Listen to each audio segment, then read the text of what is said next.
কালকে আমরা শপথ গ্রহণের জন্য যথাসাধ্য চেষ্টা করছি। একটা প্রস্তাব ছিল বিকালে করার, বিকালে খুব টাইট হয়ে যেতে পারে কি উনি 2:10 দিকে হয়তো এখানে আসবেন, এটা মেবি ভেরি টাইট। আমরা হয়তো তাইলে রাত্রেবেলা রাত 8টার দিকে করতে পারি, হয়তো 400 জন লোকের উপস্থিতি এখানে থাকবে। এই পরিসরে আমরা শপথ গ্রহণের অনুষ্ঠান ইনশাল্লাহ করব। প্রথম কথা হচ্ছে যে আমি দায়িত্ব নিয়েছিলাম অবশ্যই, এবং আমি রাজনৈতিক নেতৃবৃন্দর কাছ থেকে কথাও আমি ওনাদের কাছ থেকে 100 গ্রাম রাঁধুনি হলুদ বা মরিচের গুঁড়ার সাথে 2টি এবং 200 গ্রামের সাথে 4টি রাঁধুনি স্বাদ মিশালি ফ্রি।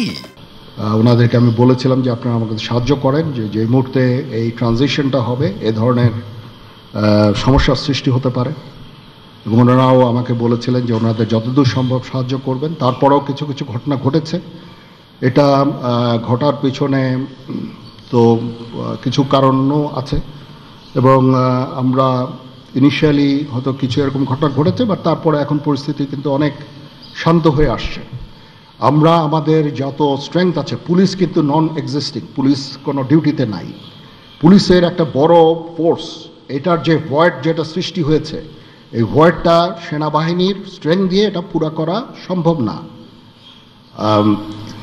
আর তারপরেও আমরা যথাসাধ্য চেষ্টা করে যাচ্ছি, এবং হাজার হাজার লোককে আমরা কিন্তু এই সমস্ত সমস্যা থেকে আমরা উদ্ধার করেছি।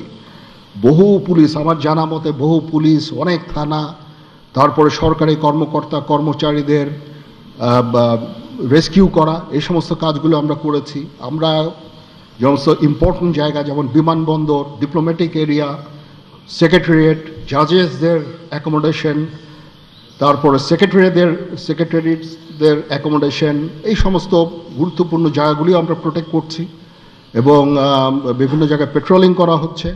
তারপরেও একটা ইনিশিয়ালি 2-1 দিন এটা হয়েছে, সেজন্য আমি অত্যন্ত দুঃখিত এবং বিব্রত। যাই হোক, এটা আমার যে স্ট্রেংথ যা ছিল এটা নেভি এয়ারফোর্সও তারা তাদের মতো করে করেছে। আমরা যথাসাধ্য চেষ্টা করেছি, তারপরেও কিছু হয়ে গেছে। এটা আমার জাস্ট সিম্পলি আমাদের এনাফ স্ট্রেংথ ছিল না। বাট আমি নিশ্চিত যখন পুলিশ পুনর্গঠন হয়ে যাবে, তারা যখন আবার কাজে নেমে যাবে, তখন এই ভয়েডটা খুব সহজেই আমরা পূরণ করতে পারবো।